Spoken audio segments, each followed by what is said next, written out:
nothing powerful comes from the outside. Absolutely nothing. Everything comes from the inside. Doesn't matter the business idea that you have. Doesn't matter the successful business that you have. Doesn't matter that market share that you have in this industry. Doesn't matter. It comes from the inside. Because inside is the place where you only have strong things, powerful things.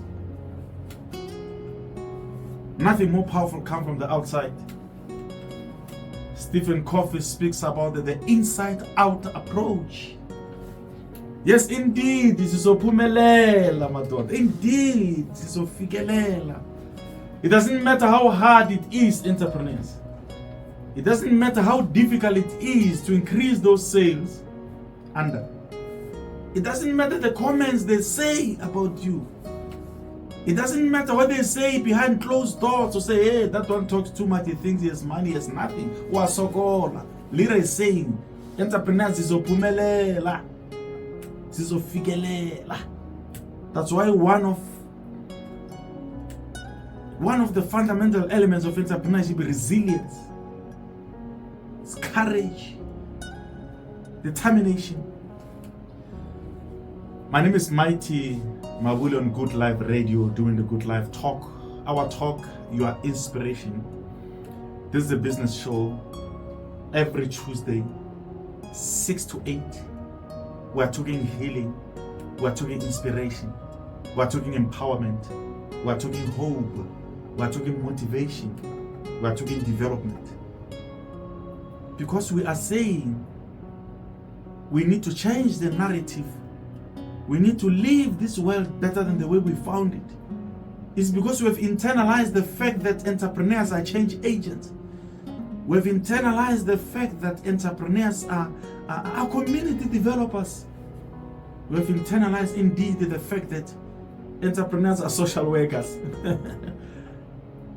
And we agree in principle. Sizophumelela. We agree in principle. How can I speak differently? How can I treat customers differently? How can I bring difference to the whole equation of X that I have? What is it that I have to do differently for me to change the way I was doing things in 2023? Because as an entrepreneur, as a businessman, I'm aware that maybe you did not achieve your targets. Maybe you did not reach your goals. Maybe you did not increase your market share as planned. Maybe you were planning to be the best CEO. You were planning to be the best entrepreneur. You were planning to be the best business advisor. You were planning to be the best mentor. Maybe you didn't. Now, the question that we need to ask ourselves is, all the things that we need to avoid so that you can have a prosperous 2024. So that you can have a better year. So that you have a better year.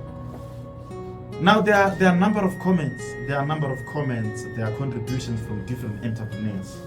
They are sending us messages left, right, and center. From the previous show, they've been talking about the challenges that they're facing.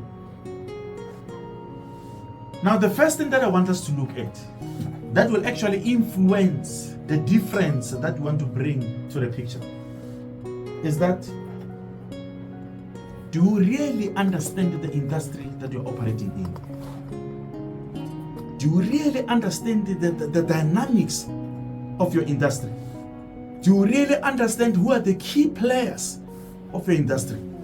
Do you really know the captains of your industry? Do you know the behavioral dynamics of your industry? Do you really understand the reason why they don't buy from you, they don't support you, but they buy from another company? Now, the first thing that you need to do, you need to conduct market research to understand your industry. Because you can have the best product, you can have the best services, you can have the best employee, but if you've got no knowledge of your industry, you are running the risk of becoming irrelevant. Now, the first thing that you need to look at You need to conduct a market research. And I'm not talking about an academic study. I'm not talking about something very scholastic or erudite, where you'll even put the footnotes and the bibliography. It doesn't matter how informal you approach it. But at the end, there are so many ways to kill a cat. Do you really understand the behavior of your consumers? Do you really understand the behavior of your customers? Do you understand what influences your customer to spend on your competitor? That's number one. Understand your industry. Conduct market research to understand your industry. Understand the key players. Understand the ecosystem. If you're a consultant, do you know who are the best consultants? Do you know the reason why we don't have a high traffic? Do you understand why they reject you and go to another? What influences their spending patterns? Do you have a knowledge about the demographic factors? Because you cannot deal with a market that you do not segment. You must segment your market.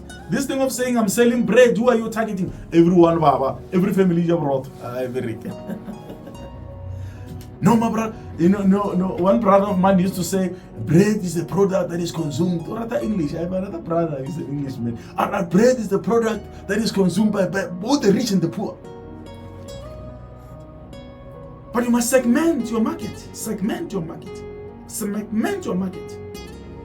Know your customer segment.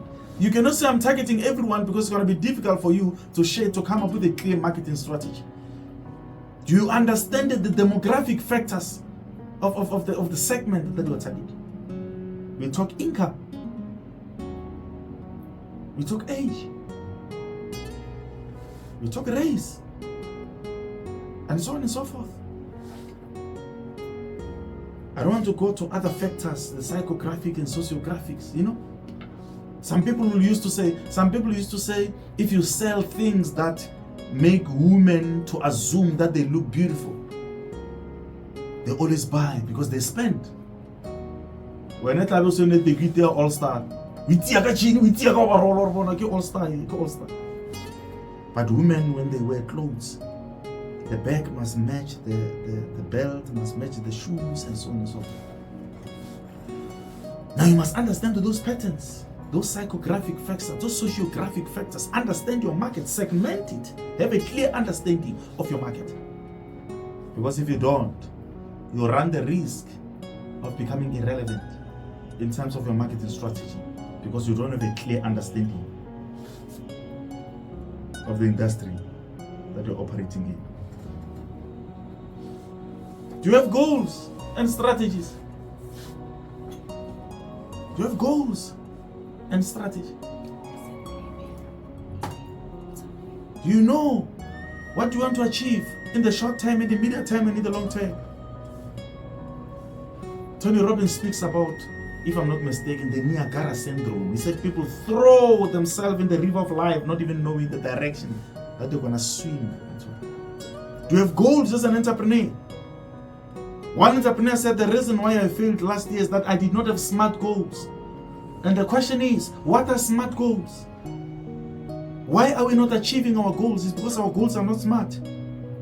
Every year in January, wellness companies are making a lot of money because people want to lose weight. They sign 3-year contracts with their credit cards. And come April, May, they are left with contracts. They are no longer exercising. Back to square one. Because the goals were not SMART. Now I'm asking you as an entrepreneur, do you have SMART goals? And what is the meaning of SMART? Let's unpack it. The goal must be SMART.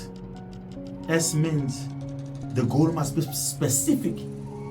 You don't have to confuse your employees. Don't have to confuse your brain. Don't have to confuse your suppliers. Don't have to confuse your ecosystem. Your goal must be specific. Increase the turnover. Yes, straightforward. I want to increase the turnover in 2024. That's specific. And M stands for measurable. That goal must be measurable. You cannot just say I want to lose weight, but there's no measurement that you use. So it must be measurable.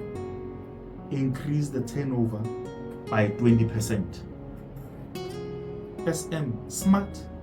Specific, measurable. Increase the turnover by 20%. Is it achievable? That's A. We're talking SMART goal, S-M-A-R-T. Is it achievable? That's A. Is it realistic, the 20%, when you look at the nature of the economy, the challenges that are there? Is it realistic? Is it timeless? So a SMART goal, increase the company turnover by 20% in the next 12 months. It's SMART. My name is Mighty Mabule. I come from Mabule International. I'm a business mentor, I'm a business coach, I'm an inspirational business speaker. Approximately 2 decades of experience in the development of entrepreneurs. We talk goal setting. The second one, goal setting. We're talking heavy the SMART goal.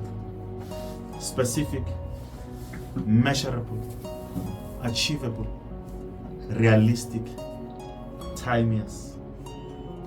So your goal must be time bound. Your goal must be time bound. When I talk to entrepreneurs in different forums, when I train entrepreneurs in different forums, I always ask them to say, develop a simple strategy. Develop a very simple strategy. Not something scholastic and erudite. We're talking a very simple strategy. So your goal must be SMART. Whatever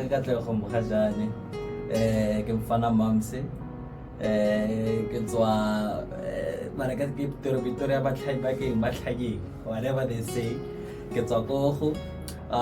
born and raised Mabule, I'm an accountant by profession.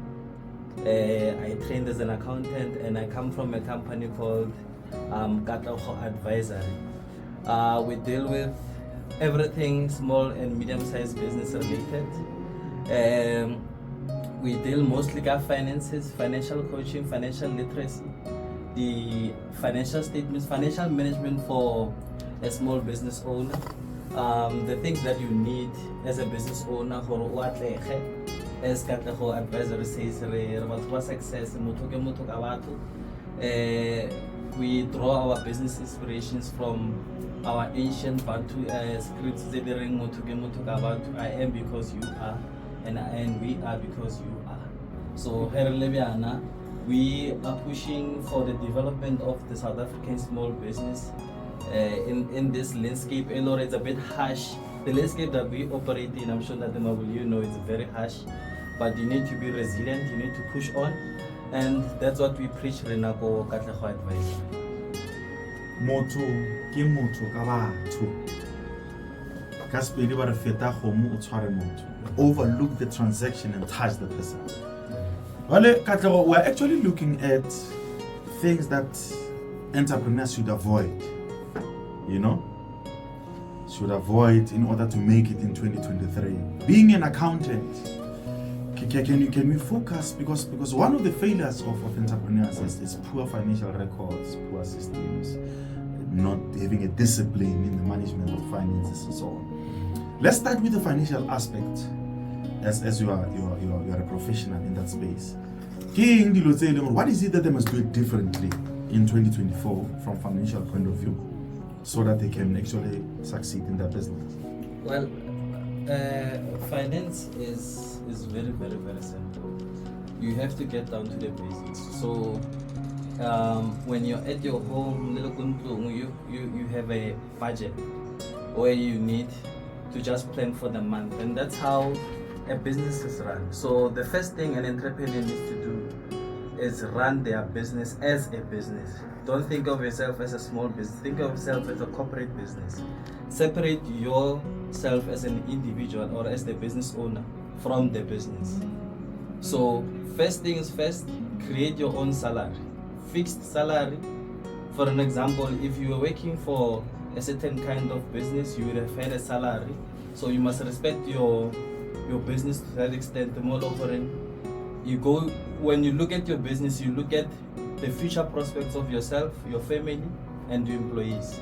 So the more you treat it with respect, the more it will give you gratitude and the financial freedom you really desire, and you really deserve to have that financial freedom. But the mindset with us small business owners, medium-sized businesses, has to change. We have to remove ourselves from this mindset that the business owes us something. So mindset is very much important in the success of entrepreneur. That's it. How important is that? You are touching on a very simple but yet so complex, the mindset. How important is the mindset with special reference to the successes and failures of entrepreneurs? Well, the mindset all starts with you. That's why as a mentor at the Mabule, as a business coach, as an overall business developer in this industry that we are in, you know, when it comes to mindset, you think that this money will not last you long. Now, when the mindset changes, you have a mindset of abundance, a mindset of sustainability, where you know that this business, it is not a business of 5 years, it's not a business of 10 years, it's a business of generational wealth. Majority of the corporations we have now, whether by state funding or any other sources, they started small. So you can be small but have an abundance mindset where your growth is not limited by where you are now. Your growth is limited by where you will be in 50 years time. Okay. You earlier on you spoke about budget, you know? I mean, many of the entrepreneurs people like have a fit among the restaurant, they want once a black card. Yeah, baswipe, and how we check them on a girl in Mukoni construction. Mukoni construction. Baswipe. You look for So I say No. Separate yourself from your business. Imagine if you were employed and you are spending money. So that's why I'm going to touch again on the mindset. That's why I always say most of us, especially those who come from the employment background, you respect more another person's business by not spending their money recklessly, but you can't respect your own business and spend within the limits. So if you have that kind of money, if you have that kind of budget, create a salary for you, a fixed one. Then you can do whatever you like with that salary. But immediately when you run a business, you have to make sure that every item is budgeted for. Just like you would budget for your bond, for your entertainment expenditure, for a month, whatever. Take the same mindset and apply it to your business. Because immediately when you start running a business, it's not only yourself that is dependent on that business. There's employees, there's stakeholders, there's consultants, there's SARS also. There's a lot of things there's a lot of people that are stakeholders within that business that take interest in the sustainability of that business. So immediately when you start with that behavior of just spending money recklessly, of just swipe at the savannah wherever you are, and looking at your black kite saying Katlego construction, you think you've made it. We do not build businesses for entertainment unless we're in the entertainment industry. We build businesses to add value and to be sustainable within the foreseeable future. So there's this principle we call a going concern in accounting. Now, a going concern, it is mainly, will your business be viable? Will it survive for the foreseeable future? Now, you as the owner, you are in charge of that foreseeable future. So if you don't take your business seriously, you don't take yourself seriously, it's the same as you're not taking your employees, you're not taking your investors seriously. So these things, it's mindset. We have to work on that mindset. Okay. That's Katlego from Katlego Advisory. Now I'm learning, and I strongly believe that our listeners, wherever you are learning from a specialist in the studio, from Katlego Advisory, who is also a business consultant assisting a number of entrepreneurs in the area of finance. Now, we spoke a lot about expenditures, expenses and so on. Now, let's look at the issue of the income, the revenue stream. There's a talk, man, that says you must try to diversify your revenue stream so that you can mitigate the risks. But don't put your eggs in one basket. You know? What's your comment on that? They always say, one entrepreneur was saying COVID has taught us some lessons. You know, that when you are running a business with some different divisions or different subsidiaries, you must kind of try to diversify those revenue streams so that you can actually, mitigate the risks. What's your take on that? Once you take the journey of entrepreneurship, being an investor, being an innovator, you are a risk taker by nature. So whether you're diversifying your revenue streams to mitigate the risk or whatever is the case, well, you must just know that, for example, you can diversify and spread your resources thin, focusing on things that are not going to generate you revenue in any case. So you have to have a base. So for an example, if you are in construction and your main source of income is paving, so to say, you build that niche, you build that revenue stream, you nurture it, and you grow it. From there on, it will give you the kind of cash flow you can use to invest in other revenue streams. Because creating an additional revenue stream, that's an investment. So that means you have to be disciplined enough to know that you are not chasing the next rand or the next dollar in your eyes. You have to have a plan, you have to strategize, you have to consult and see, is this going to generate the kind of profits that I need? Because a revenue stream is not only about just generating revenue. Are you making a profit? Are your margins adequate to cover your operations and your expenditures? So you can't just start opening up revenue streams without investing in them. So it's good to open yourself up to more opportunities. It's always best. We entrepreneurs were like that. We want more opportunities, but you have to take the survival aspect of it out the window and bring in innovation. So once that is there, then you have the ability to generate however amount you want to generate, and you can add value. But if you do it from a survival perspective, where you're just doing it for the sake of doing it, you'll run out of steam in a couple of months. So discipline is important. Very, very important. You need to have a clear goal. We always say that whichever business you're trying to do, there needs to be a need. We always talk to each other. You always tell me about the USP, what is your unique selling proposition, isn't it so? So now, when you're planning out these revenue streams, you're trying to diversify, you're trying to mitigate the risk. What is your USP? What are your niche markets? Are you in it for innovation purposes and to add value? Or are you just in it to make a buck? So those are the things that need to run in your head. Now you have companies like Pick and Pay where they don't diversify. It's a retail for the last 100 years. Now, does it mean they are not successful because they don't have multiple revenue streams? They are not in construction, they are not in whatever, they're not in gym, they're just there. So it depends on you. Some people, they become billionaires on doing what they are good at, not spreading themselves thin. Some are multitaskers, they spread thin, but they reinvest and they innovate. So as an entrepreneur, you need to choose your own lane, stick to it, add value, and then move on, have a base. Yes, we are talking inspiration, we are talking empowerment, we are talking development, we are talking business. We have Katlego in the studio from Katlego Advisory.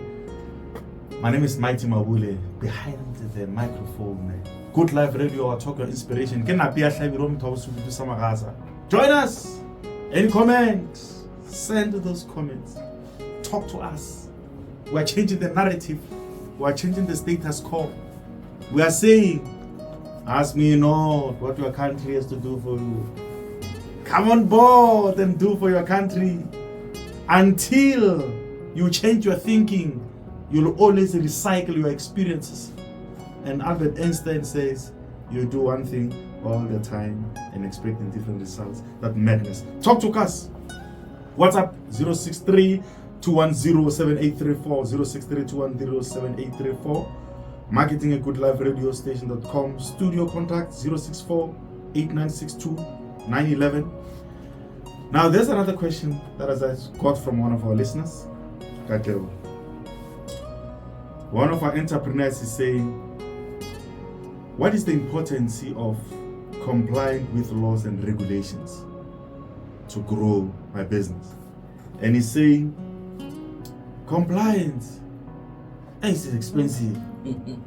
So what is the importance of that? He said he failed because of compliance the previous year. That's the message that I got from one of our listeners. Can you comment on that? Yeah. So compliance is very, very, very, very important. So the government now has this project to remove red tape, but we live in a highly regulated environment. So for example, if you are in construction or in the engineering sector, you know that you have to comply to CITP, to SARS, you have to have safety files and all that. Unfortunately, that's where we are aware of.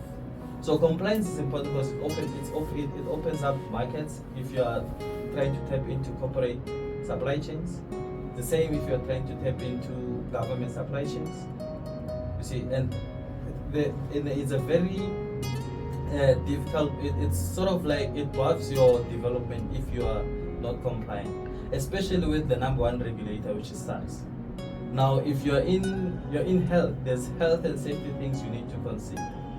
If you are producing food, there are things you need to consider. So those things those regulations are there for a reason. So there's basic primary compliance and secondary compliance. Yes. So the secondary compliance under certain industries. Yes. So the basic ones, it's the ones we know. SARS. Because in most cases it's SARS. SARS is what gives us a problem. And in most cases, especially when you're a small business, SARS is not supposed to give you a problem. You just have to get up and not be afraid to learn new things. I am not a branding person, but I brand myself for a business. I'm an accountant, but you don't put yourself in a box and say you're an accountant. You can learn new skills like web design and branding and all that stuff. So if you're a small business, most of your tax obligations, you can do it on your own without me as an accountant. So you have to have the appetite to see yourself as a big company. Big companies comply. You are a big company. You're just operating in a small environment. But you're a very big company. Okay. Point taken, Chief. Point taken. You know, so you must believe in yourself. You must believe that you can make it. Yeah, you must. You know, when during the time of COVID, there were some youngsters who mesmerized. There were some youngsters who dominated the entertainment industry of the world, who moved everyone. It was for the first time since I was born where I saw people dancing to a song, one song, all over the world. From Magurunga Mphalele to Khayelitsha in Western Cape. From Musalana Lotlo to London. From China, Shaisha. From China to Los Angeles. Yeah. From Nairobi to Madagascar. We're gonna play a song and we'll talk a lot about the song. That's the power of believing in yourself, the power of self-mastery. Just listen to this song and then we'll talk.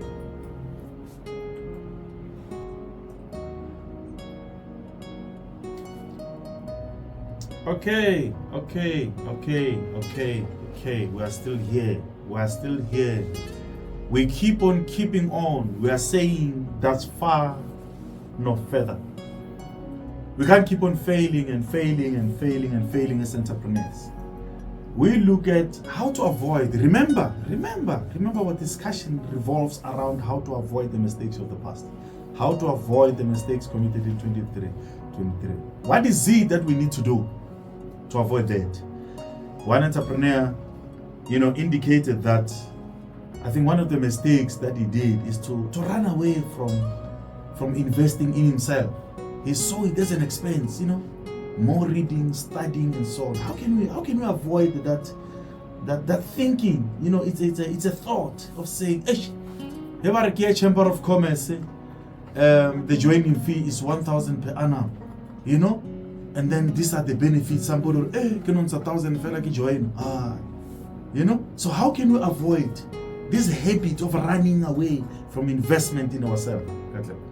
Well, I think the first thing you need to do before you come up with solutions is self-introspection. Look at yourself.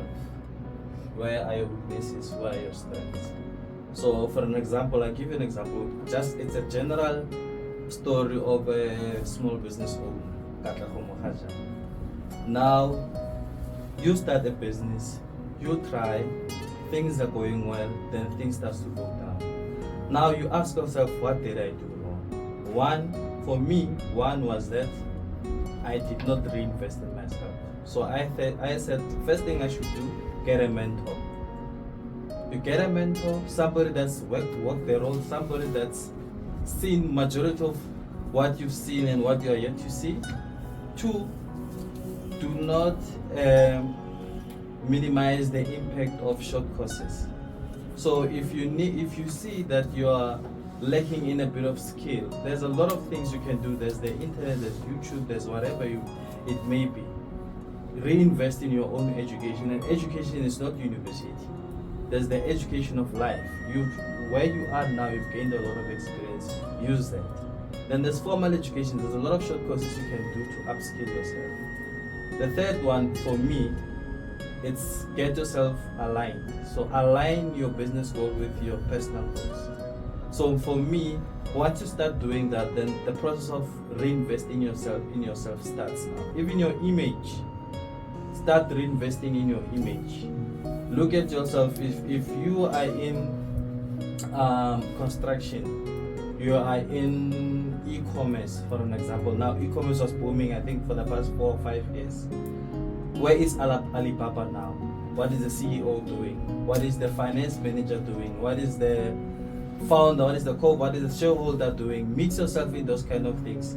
There's webinars. Attend webinars. Attend networking events. Rub shoulders with the people you aspire to be and your peers. Get yourself in tune with yourself. So if I'm looking at the mirror, you're looking at yourself in the current state, and you're looking at yourself being the next Lekau or the next DJ Spoo. Now that person is here. Now there's a few steps you need to take in order for you to reach that person you're looking at the mirror, who's looking back at you. Mind you, he's looking back at you, saying, I'm here. I'm not that far. I'm in touching distance. That you are where you are because of somebody put you there. No. Reinvesting yourself is more than just buying the most expensive suit, buying the most expensive watch. That is reinvestment, but that is not the end of it. That is just only the small aspect of it. Reinvest in your mind. Reinvest in who you are. Reinvest in your spirit. Don't forget the spirit. So there are a lot of things especially I'm young, I'm 32 this year. There's a lot of things we take for granted, especially when it comes to reinvestment. And we don't think the spirit needs food. It might not be church, it might be something else. It might not be, Twasa or whatever they call it. It is just you being in your own realm, talking to yourself in the spirit, manifesting things.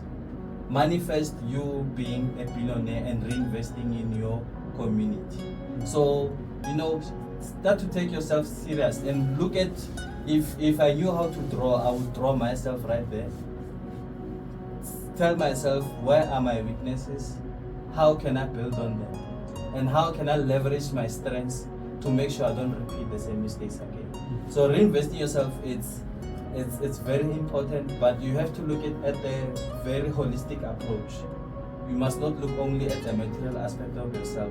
Because if emotionally you're not balanced enough, if the yin and yang is not balanced, if the male and feminine energy within yourself is not balanced, then whatever you try to do, it won't work.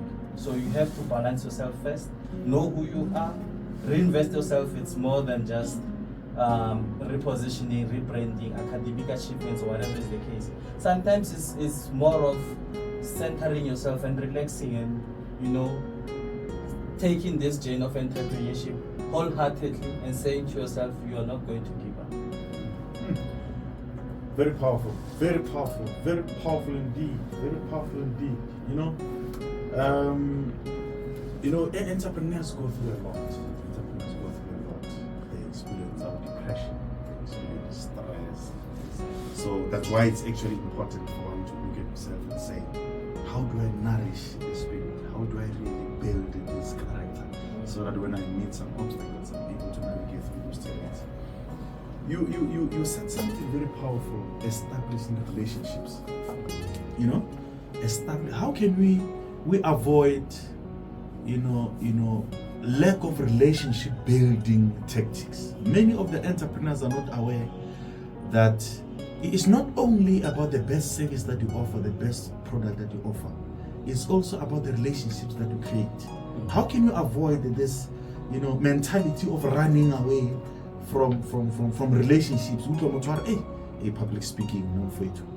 Hey, you go to networking sessions and you see a person there is at the corner alone, scared. This is a networking session. The purpose of you coming to this session is to meet people and sell yourself. Now you find a person at the corner tweeted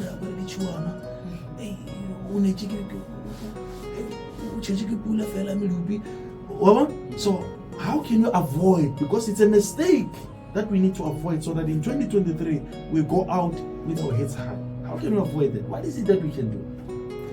Well, self-belief. You need to believe in yourself. So people come in different shapes, even emotionally.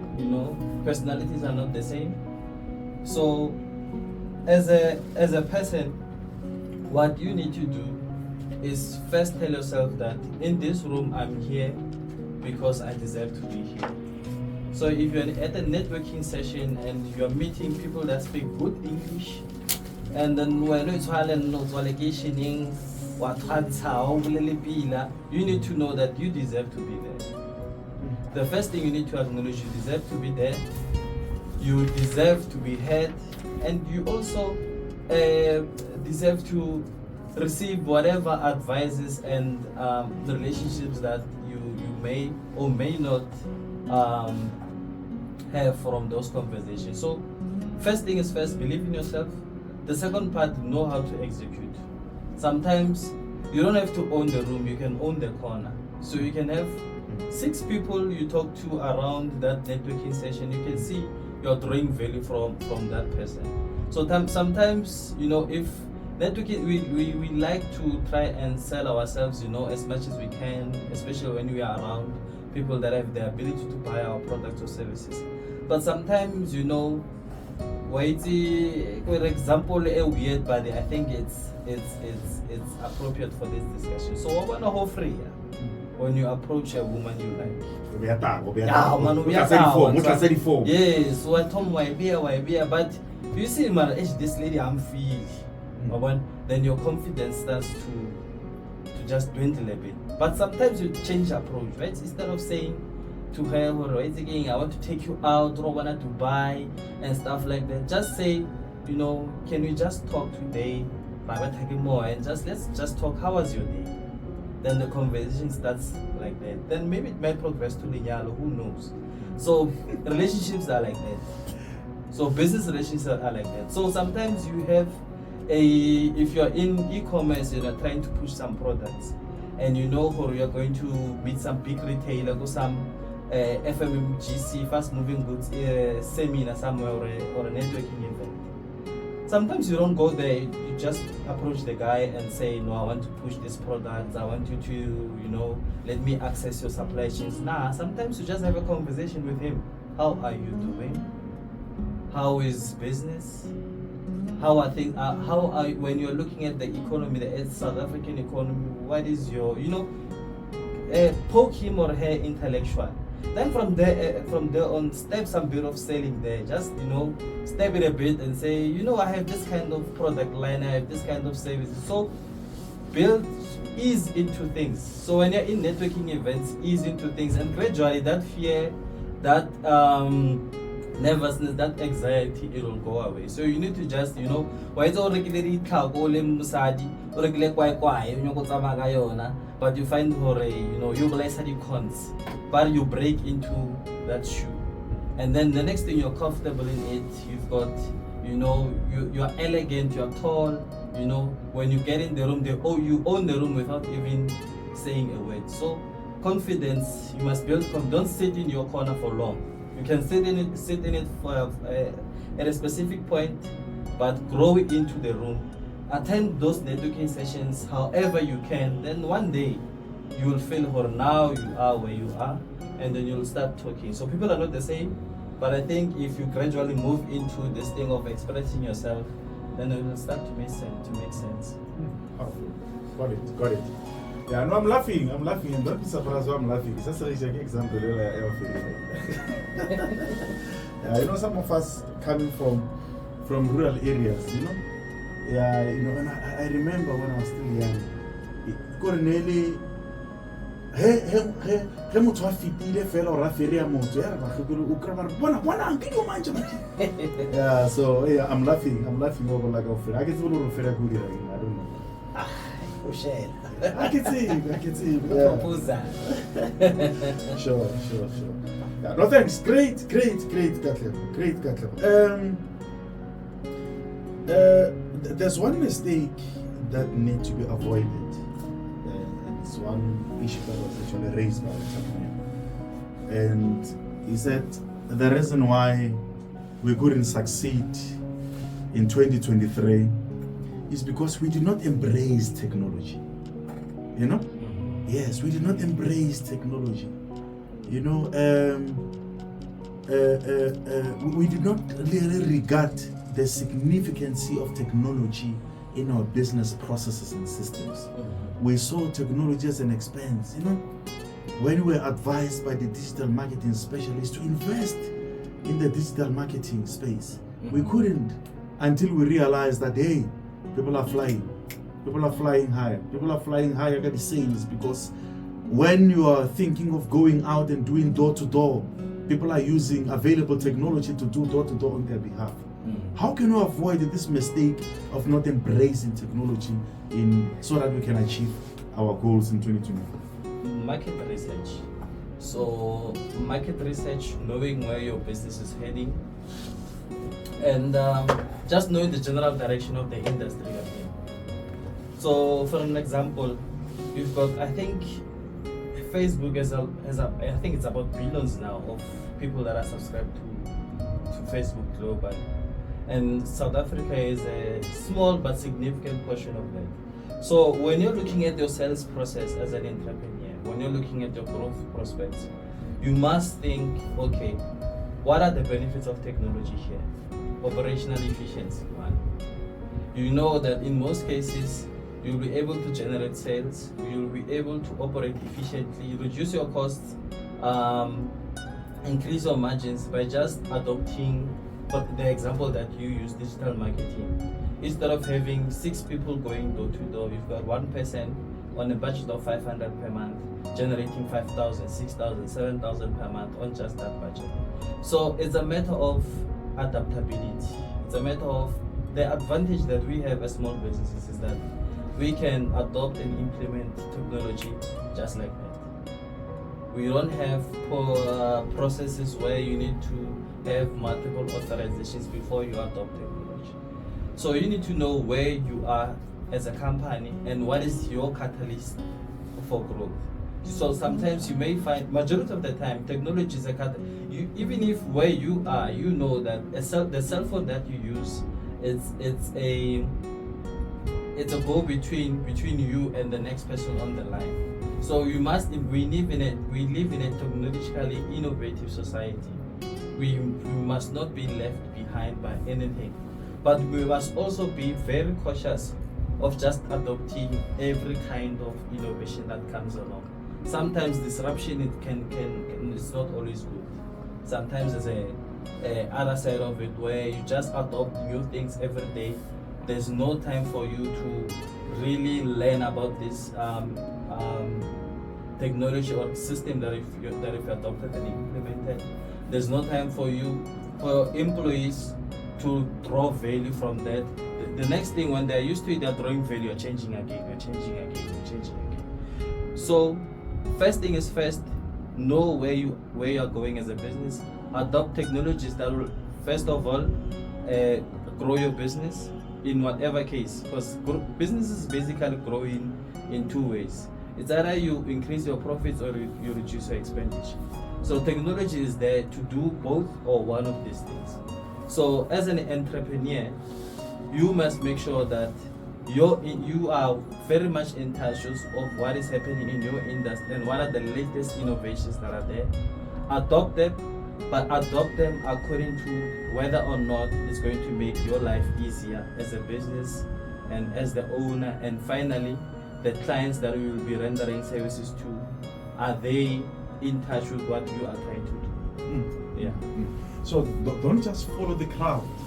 No, when they talk about all social media platforms that are there, you must first understand your industry, understand your market, understand your consumers, and say, what is it that is relevant to my clients?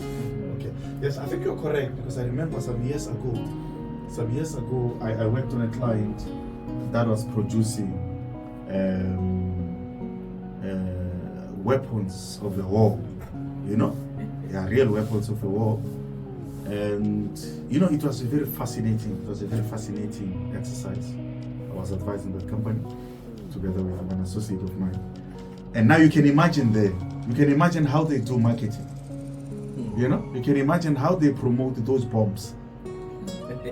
You can imagine how they promote those R5s. You don't be on the social media. You won't get their flyer, the robot. You won't see it on SABC1. But they have their own trade shows, trade exhibitions, that they attend across the world. They'll go to Germany or Japan, and then army generals of different countries will come there, because those are the clients. So they'll come and see the latest developments and so on. So I like what you're saying, to say you need to understand your platforms, you need to understand your market, so that you can actually determine the right marketing strategy. And while you're on that point, I think another failure that we do as entrepreneurs and small and medium-sized businesses is not looking at our business model. So we think business models is a fancy word, but it's actually simple. Who's your customer? How do you reach that customer? Who are your employees? You look at the business as a whole, and you draw value from that, and you start planning from that. So with the example that you did, that person is looking at governments, is looking at private individuals. It's more of a B2B kind of business. What are you doing on Facebook? Because on Facebook who's going to buy guns on Facebook? Who's going to buy guns on LinkedIn? In actual fact, when you look at the digital marketing thing as a whole, it won't work. It's not relevant. It's not relevant in this case. And some saying that it goes back to the point when it comes to adopting new technology. You have to see, is it relevant for your business? Now, it's relevant for Asupol, who's in the funeral business, to have digital marketing campaign, a robot kind of thing where you hand out flyers, to have a small office in the townships, because that's where their customers are. Even if you go 10 years from there, the office will still be relevant in that space, because that's where their customers are. So you look at your business model. Who are you trying to reach? So if I'm an accountant and I'm trying to reach business owners, Facebook is my friend, LinkedIn is my friend, Twitter maybe, Instagram maybe, because accountant is not flashy, so maybe. So, but things have to be relevant. So small business owners, we need to look at our business model. We need to see how everything connects, because most of the time we don't see the bigger picture. We don't see how finances are connected to market access. We think financing is only connected to funding. No, finance is connected to market access. it's connected to sales and generation, it's connected to sustainability.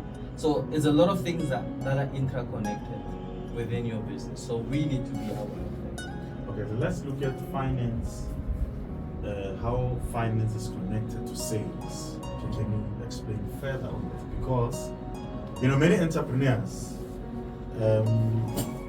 will do sales, make a lot of sales, increase their turnover, exercise that discipline, show that tenacity, show that determination when they sell, but become very relaxed when they manage finances, like you've indicated in the beginning. Well, what's your comment on that? Well, you see, we've got they use funny terms or fancy terms like financial reporting and things like that. But that is basically drawing up reports for you to see where you are going as a business. So, for example, if you're selling and selling and selling and selling and selling and selling, but you don't really know how to manage that money. So, for example, if you are in the retail sector and you're making sales every day, but at the end of the month there's no cash in the bank. You don't know what is going on. Why are we selling so many products but there's no cash in the bank?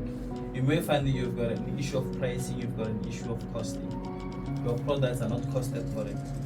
So you checked your competitor and you found that competitor is selling cell phones for 500 rand, a Samsung cell phone for 500 rand, and you are just, okay, for me to compete I have to sell it at 500 or 450 or 400. Just like that you've determined your price.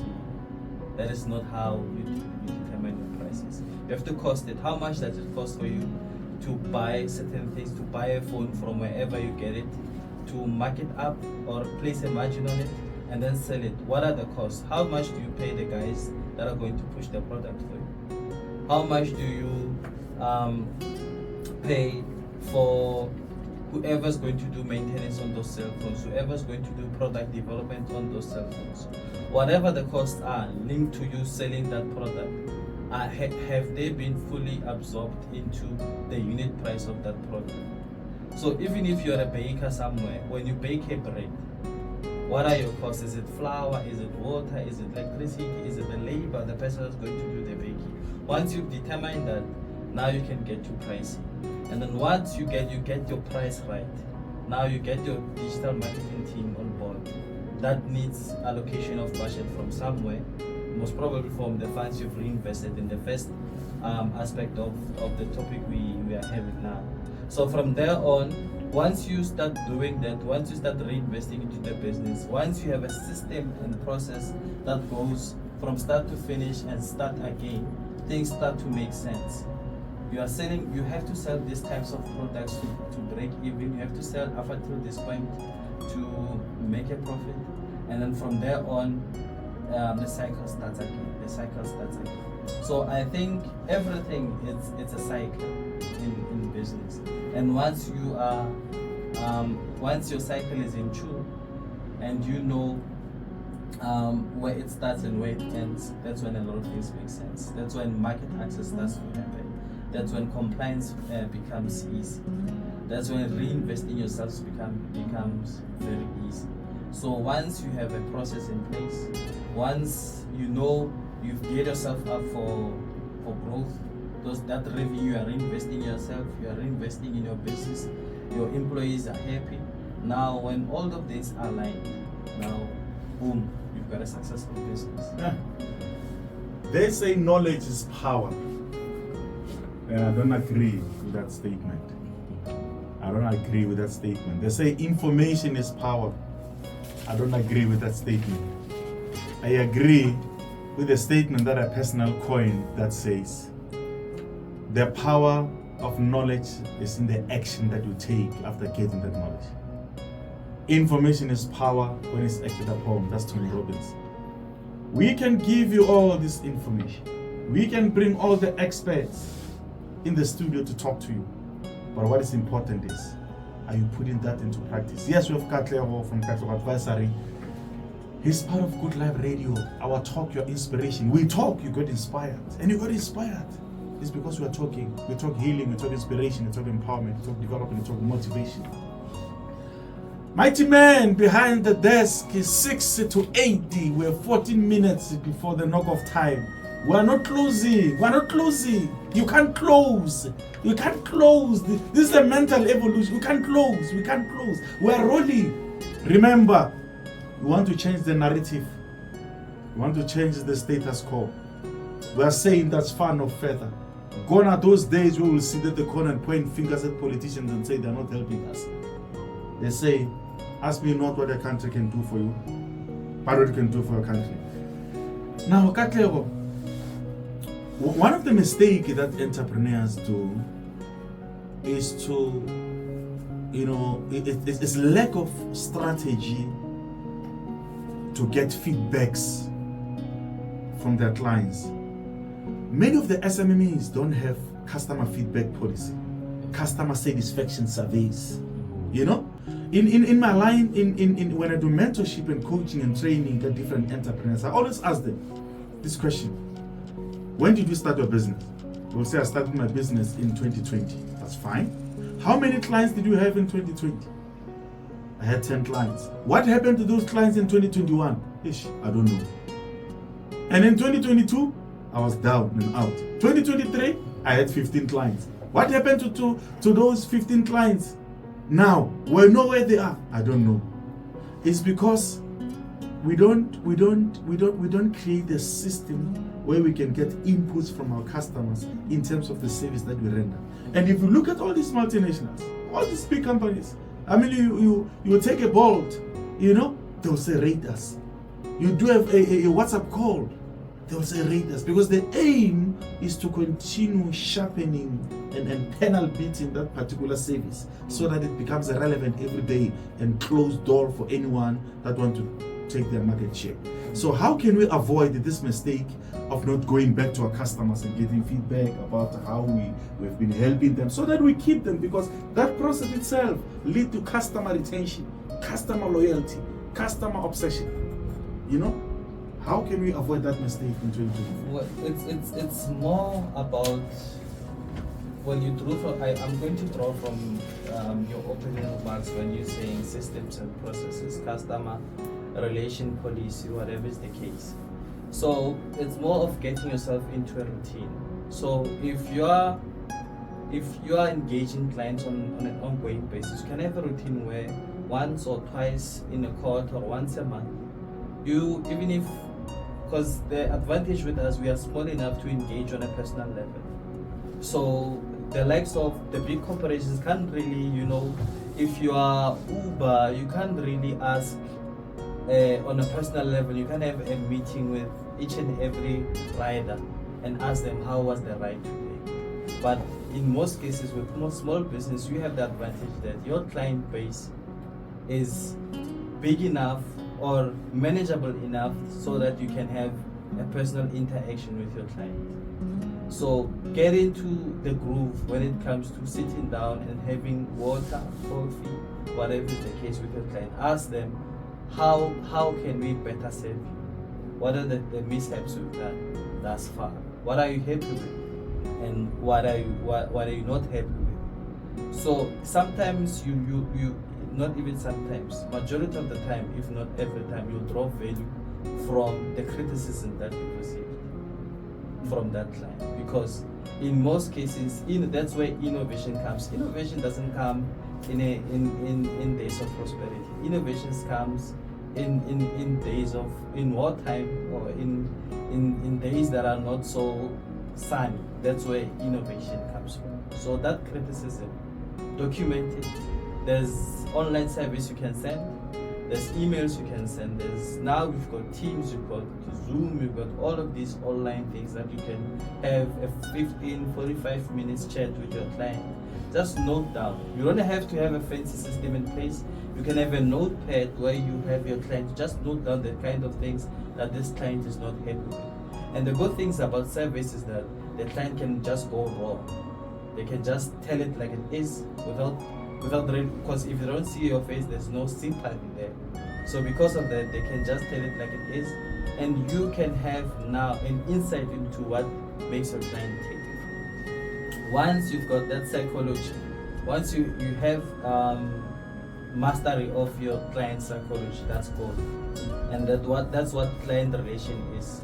So it's more of having a professional but yet intimate relationship with your client. Mastering of client psychology. Mastering of that client psychology. Mastering the thinking habits of your clients. What makes them think? Once you have that, that is gold. That is why now everywhere we go, whichever internet website you visit, there's cookies. You have to, before you read something, you have to allow them to collect some sort of data from you. That data allows them to customize a product offering for you. You visit one website trying to buy a car. Now every website you visit, there's at the bottom there's people selling you cars because that's the kind of things you like. That's what client relation is. Whether it's a client, existing client, or a prospective client. Once you have that, once you have mastery over that psychology, then you've opened up a gold mine. Okay, that's Katlego from Katlego Advisory. One of our listeners said, I've just joined the show. There's this subject that is actually making it difficult for us to do business with government, business with corporates. And as much as the powers that be try to simplify it, but it still becomes very much difficult. And they say compliance is an issue. It's a serious issue. We fail to do business with government and corporates because of this compliance imperative.